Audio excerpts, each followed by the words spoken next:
सिमटेक online classes और मैं ऋचा अरोड़ा आपके साथ एक नई क्लास लेकर आई हूँ जो कि वर्ड्स ऐसे हैं जो रिलेटेड टू डेथ है। वन वर्ड ऑप्शन में हम लोग एक नई सीरीज कर रहे हैं जिसमें हम लोग वर्ड्स करेंगे जो डेथ से रिलेटेड है। आई नो कि डेथ सुन के आपको थोड़ा अच्छा नहीं लगा होगा, बट करने तो पड़ेंगे ना, बिकॉज ये पेपर में पूछ लिए जाते हैं एंड अभी हमारा मकसद only to crack the exam है। So will start the words on death. Pen और कॉपी जल्दी जल्दी से निकालिए एंड मेरे साथ शुरू कीजिए। पहला word that is fatal. Fatal fatal क्या होता है? फेटल मीन्स एक ऐसा वर्ड जो डेथ का कारण बनता है, मतलब विच कॉजेज टू डेथ। कोई भी ऐसी चीज़, चाहे वो अटैक हो चाहे वो डिजीज़ है, जिसका अंत सिर्फ और सिर्फ मृत्यु है, जो मृत्यु लेकर आती है, दैट इज़ कोल्ड फेटक। जिसको हिंदी में हम लोग घातक बोल सकते हैं, that is which causes death, जो डेथ को लेकर आती है, राइट। ये अटैक भी हो सकता है और ये कोई डिजीज़ भी हो सकती है, that is fatal. Next word करते हैं mortal. Mortal means that will die one day. कोई भी चीज़ तो खैर क्या मरेगी, कोई भी ह्यूमन बीइंग जो वन डे मतलब एक दिन ख़त्म होगा, जिसकी एक दिन डेथ निश्चित है। जैसे all human beings are mortal, उनकी एक डेथ निश्चित है। कहते हैं ना, death is certain but time is uncertain. तो कभी भी जिसकी भी डेथ होनी है दैट इज मोर्टल, और इसका अपोजिट वर्ड इमोर्टल होगा। इमोर्टल इज अनश्वर, जो कभी नहीं मरता। दो वर्ड हमने कर लिए। नेक्स्ट वर्ड हम लोग करते हैं that is corpse. Corpse is dead body होती है, लेकिन डेड बॉडी किसकी? सिर्फ और सिर्फ ह्यूमन बींग्स की। ह्यूमन बींग्स की डेड बॉडी को ही हम कॉप्स बोलते हैं। अगर एनिमल का आता है नेक्स्ट वर्ड हम करेंगे, लेकिन एनिमल की बॉडी में आप टिक नहीं करेंगे बिल्कुल भी। कॉप्स नहीं होता एनिमल की डेड बॉडी, ये होता है ह्यूमन बींग की डेड बॉडी को हम कॉप्स बोलते हैं, राइट। क्लियर। नेक्स्ट वर्ड हम लोग करते हैं, देखिए फिर आ गया। Next word is carcass. Carcass is dead body of animal. और एनिमल कौन से? जो बिग है, जो बड़े एनिमल है, उनकी जो डेड बॉडी है उनको हम लोग कैरकस बोलते हैं। सो आप डिफ्रेंशिएशन करना, पेपर में अगर ह्यूमन बीइंग की डेड बॉडी को पूछा जाता है तो इसको करेंगे, एंड एनिमल की डेड बॉडी को ये करेंगे, और दोनों ही ऑप्शन दिए जाएंगे। सो इसको बहुत ध्यान से करना। नेक्स्ट वर्ड करते हैं हम लोग एपिटैफ। एपिटैफ का मतलब होता है शिलालेख। शिलालेख इज जो टॉम पर जो वर्ड्स लिखे हुए होते हैं, जो गुंबद पर जो वर्ड लिखे हुए होते हैं कि ये किसने बनवाया, कब बना था, इस तरह के जो शब्द लिखे हुए होते हैं, इंस्क्रिप्शंस ऑन टॉम, वो बनता है हमारा एपिटैफ। और एपिटैफ बहुत इंपॉर्टेंट वर्ड है, बहुत बार एसएससी एग्जाम में पूछा गया है। सो इसको आप स्टार कर सकते हैं और इसको याद रख सकते हैं, दैट इज एपिटैफ। नेक्स्ट अगर हम बात करें, नेक्स्ट वर्ड हम करते हैं पायर। अब ये पायर क्या है? देखिए पायर का मतलब होता है, देखिए अगर हम हिंदू समाज की बात करें या कोई भी ऐसा जहाँ पर डेड बॉडी को, देखिए दो तरीके से किया जाता है, एक तो बर्न किया जाता है और एक बरीड किया जाता है। पेपर में पूछ लिया जाता है, इसलिए बता रही हूँ आपको कि where the dead bodies are burn is called crematorium. Crematorium. और अगर बरीड की बात करें तो उसको सिमेट्री कहा जाता है। सिमेट्री इज कब्रिस्तान, एंड बर्न्ड जहाँ पर जलाया जाता है दैट इज शमशान घाट, क्रीमेटोरियम। तो यहाँ पर बात करते हैं पायर की, तो पायर में यहाँ पर सिमेट्री से कोई काम नहीं है। यहाँ पर जो शमशान घाट में जिस स्टेज पर, स्टेज ही बोलेंगे उसे, जहाँ पर लकड़ियों के ऊपर जिसको डेड बॉडी को जलाया जाता है that is called pyre. Burning wood on which a dead body is burn, जिसके ऊपर रखकर डेड बॉडी को जलाया जाता है लकड़ियाँ इकट्ठी करके, दैट इज कोल्ड पायर। चलिए अब नेक्स्ट वर्ड करते हैं दैट इज एक्सग्रेशिया। अब ये एक्सग्रेशिया क्या होता है? एक्सग्रेशिया का मतलब होता है मरणोपरांत के बाद जो हमें कुछ पैसा मिलता है या कोई मदद मिलती है, that is called ex gratia. Paper में कैसे करेंगे? कंपनसेशन आफ्टर डेथ, कंपनसेशन का मतलब होता है क्षति की पूर्ति। जो मेरा नुकसान हो गया है आफ्टर डेथ, चाहे वो उसको मॉनेटरी टर्म में या किसी और टर्म में जो पूरा किया गया, दैट इज एक्सग्रेशिया। जैसे कि अभी हमारी दिल्ली सरकार और भारत सरकार ने भी जो कोरोना से पीड़ित या जो उनकी जिनकी डेथ हो गई है उनके घर वालों को जो एक अमाउंट अनाउंस किया देना, उसको भी हम एक्सग्रेशिया कह सकते हैं, राइट। चलिए, होप आपको समझ में आ गया होगा एंड नोट डाउन भी कर लिया होगा। अब आगे बात करते हैं हम wave.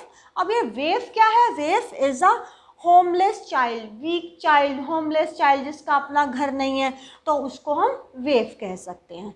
Next is morbid. Morbid का मतलब जो हेल्दी नहीं है, जो हेल्दी नहीं है वो क्या है? अनहेल्दी। अब मौसम की मार से अनहेल्दी हो सकता है या किसी फेटल डिजीज के कारण अनहेल्दी हो सकता है, तो मॉर्बिड इज अनहेल्दी। अब नेक्स्ट वर्ड करते हैं हम लोग डेथ नेल। अब ये डेथ नेल बेसिकली चर्च से रिलेटेड है। क्रिश्चियन समाज में जब किसी की डेथ होती है तो वहाँ पर चर्च का घंटा बजाया जाता है, जो कि ये सिंबलाइज करता है समबडी इज डाइड। तो यहाँ पर रिंगिंग बेल ऑफ चर्च तो है। अब वो कौन सा है जो स्पेशली किसी डेथ को सिंबलाइज करता है कि जब वो घंटी बजती है तो इसका मतलब डेथ है। अब बिना कारण के घंटी नहीं बजेगी, घंटी तब बजेगी जब किसी की डेथ होगी। तो डेथ नेल होप समझ में आ गया होगा।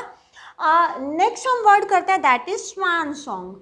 स्वान सॉन्ग का मतलब होता है लास्ट परफॉर्मेंस, वो किसी भी ऑथर का, किसी भी पोइट का, वो हम स्वान सॉन्ग, जिसका अंतिम कोई परफॉर्मेंस है। ज़रूरी नहीं है कि वो उसका डेथ से पहले जो उसका अंतिम परफॉर्मेंस है, नहीं। कई बार जब स्कूल की फेयरवेल होती है, जब उसमें भी जो सॉन्ग सुनाया जाता है, तो हम उसको भी कह सकते हैं कि जो भी किसी पर्सन की लास्ट परफॉर्मेंस है, हम उसको स्वान सॉन्ग का नाम दे सकते हैं। होप समझ में आ गया होगा। डिमाइस इज डेथ, इसमें कोई एक्सप्लेनेशन की जरूरत नहीं है, डिमाइस इज डेथ। यहाँ पर बात करते हैं यूथेंशिया की, बात करते हैं यूथेंशिया। अब ये यूथेंशिया है क्या? अगर मैं इसको बात करूँ यहाँ पर मर्सी किलिंग, मर्सी किलिंग होता क्या है? चलिए ऐसे समझते हैं। आप लोगों ने ऋतिक रोशन की एक मूवी देखी होगी, दैट इज गुजारिश, हाँ शायद गुजारिश ही है।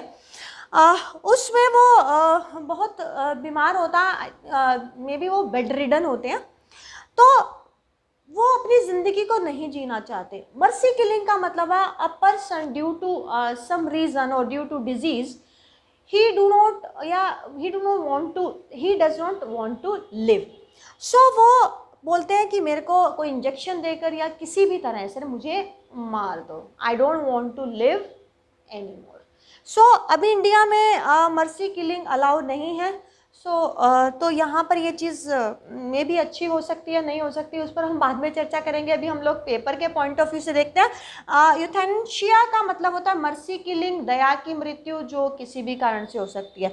तो आज हमने जो इम्पॉर्टेंट वर्ड थे जो पेपर में आए हुए पेपर में, वो हम लोगों ने, और आने की संभावना भी है, तो ऐसे वर्ड्स को हम लोगों ने आज कवर किया और होप आपको समझ में आ भी गया होगा। एंड अगर ये वीडियो अच्छा लगता है तो एक गुजारिश तो बनती है, लाइक कीजिए एंड सब्सक्राइब तो फिर आप करेंगे ही। So wait for my new video. हम अगले वर्ड्स के साथ फिर से मिलेंगे। Thank you.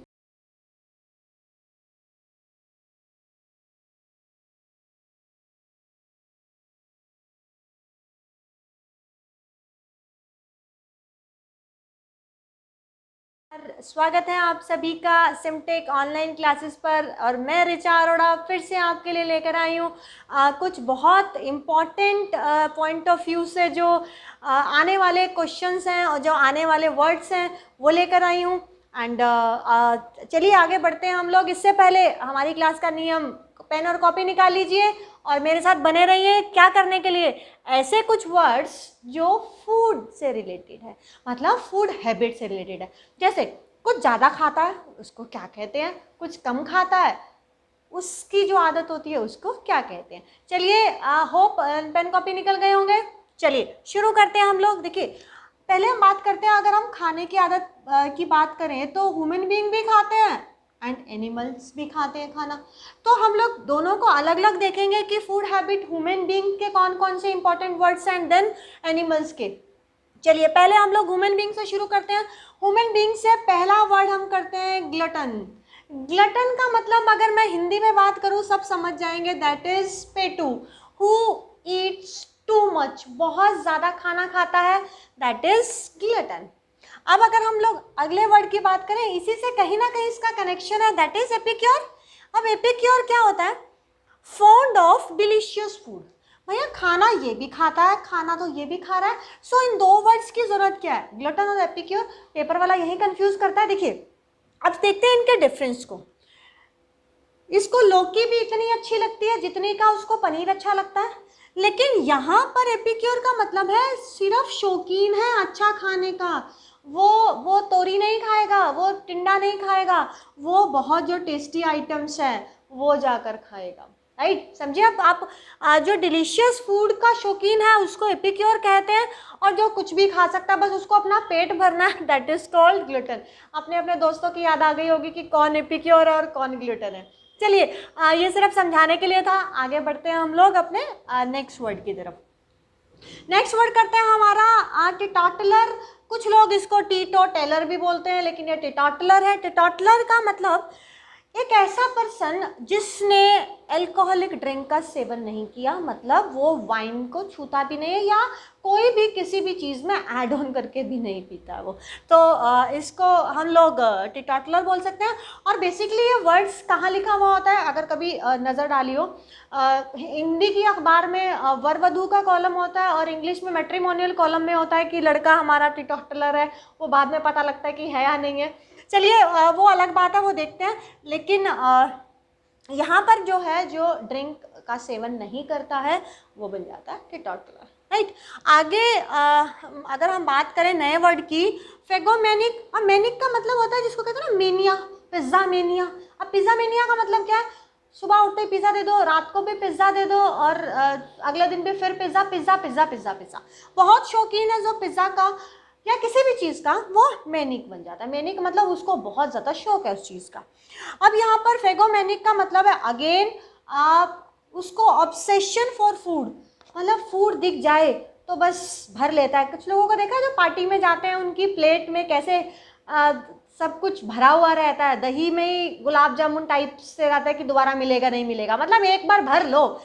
तो ऐसा जो पर्सन होता है उसको हम फेगोमेनिक कहते हैं। खाए यहाँ पर भी बन सकता है वो ग्लूटेन, वो बात की बात है। चलिए अब हम ऑब्सेशन फॉर फूड कहते हैं जिसको खाने का बहुत ऑब्सेशन है। अब अगला वर्ड इससे रिलेटेड, सिटोफोबिया। फोबिया का मतलब होता है बहुत ज़्यादा डर, मेनिया का मतलब बहुत ज़्यादा शौकीन, और फोबिया का मतलब डर। अब सिटोफोबिया का मतलब होता है वो उसको खाने से डर लग रहा है। अब खाने से डर लग रहा है मे बी डाइजेशन प्रॉब्लम की वजह से, मे बी उसको मोटा नहीं होना, किसी भी कारण से, तो उसको खाने से डर लग रहा है, दैट इज सिटोफोबिया। नेक्स्ट वर्ड करते हैं government. Government is specialist in food making. यहाँ तो सिर्फ खाने की बात हो रही थी, ये भी खा रहा था, ये भी खा रहा था, ये भी खा रहा था, लेकिन बनाएगा कौन? ये बनाएगा।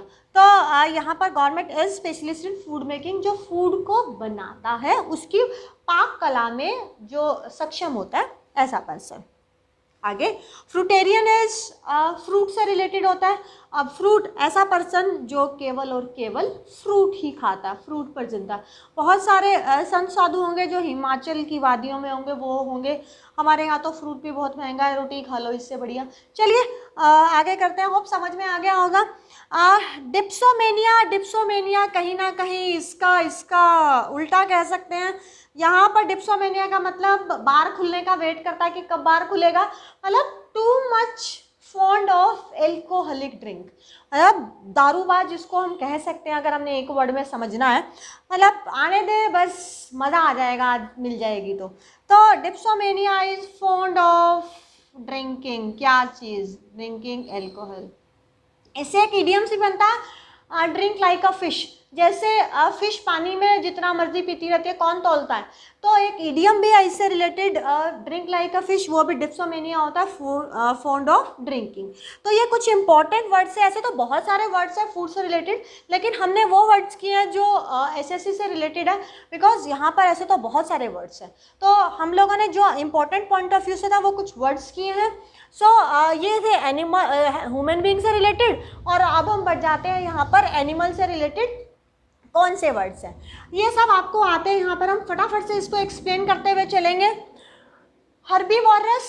हर्बीवोरस कौन होता है? देखो वॉरेस का मतलब वो जो सेवन करने वाला हो गया, और हर्बीवोरस का मतलब होता है जो केवल प्लांट्स वगैरह खाता है, एनिमल, ऐसा एनिमल जैसे अगर हम बात करें गॉट की, तो गॉट भी प्लांट्स को ही खाती है, तो वो हर्बीवोरस हो गया। अब कार्निवोरस क्या होगा? कार्निवोरस हम लोग टाइगर की बात कर सकते हैं, तो कार्निवोरस जो होगा, जो केवल क्या कहता है, जो फ्लैश खाता है, जो केवल मांस मांस खाता है। अब पिसी पिसी रूट वर्ड होता है फिश का, तो ऐसा जो केवल फिश खाता है। एक्वेटिक एनिमल्स होते हैं जो पानी में रहते हैं, तो ऐसे एनिमल्स हो सकते हैं जो केवल फिश ही खाते हैं और कोई कुछ नहीं खाते। ओमनिवोरस, आने दो, जो भी कुछ आता है खाने दो भैया, वो प्लांट्स भी खा लेगा और वो फ्लैश भी खा लेगा, जो भी कुछ आता है उसको खाने दो। जो ओमनी का मतलब होता है सर्व, सब चीज़, तो ओमनिवोरस सब कुछ खा लेगा। प्रीडेटर को हम लोग लॉयन कह सकते हैं, जो अपने शिकार को भगा भगा के खाता है।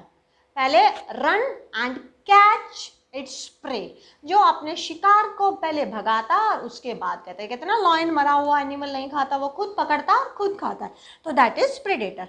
अब बात करते हैं हमने ग्रेमनीवोरस। ग्रेमनी इज घास फूस, जो एनिमल केवल और केवल, देखो यहाँ प्लांट था, यहाँ पर ग्रास था। अब जब ग्रास आ जाए तो ये वाला ऑप्शन टिक नहीं करेंगे हम लोग, ग्रास के लिए अलग से वर्ड है, तो यहाँ पर हम लोग ग्रेमनीवोरस को ही करेंगे। और कैनिबल का मतलब होता है जो ह्यूमन फ्लैश को खाता है, नरभक्षी, ह्यूमन फ्लैश को खाने वाला, दैट इज नरभक्षी। प्लांट्स को खा रहा है, फ्लैश को खा रहा है, फिश को खा रहा है, पिसीवोरस, ओमनिवोरस सब कुछ खा रहा है। प्रीडेटर जो अपने प्रे को पहले तो रन करा रहा है और फिर उसको कैच कर रहा है। Graminivorous is grass and cannibal is human flesh. Hope ये सब समझ में आ गए होंगे, हमने ह्यूमन से रिलेटेड और एनिमल से रिलेटेड किए। आगे हम लोग और भी ऐसे जो words related to some theme, कुछ थीम लेकर आएंगे ताकि इजी हो जाए याद करना। और प्लीज़ लाइक कीजिए, सब्सक्राइब कीजिए, वो तो बनता ही है। चलिए, धन्यवाद।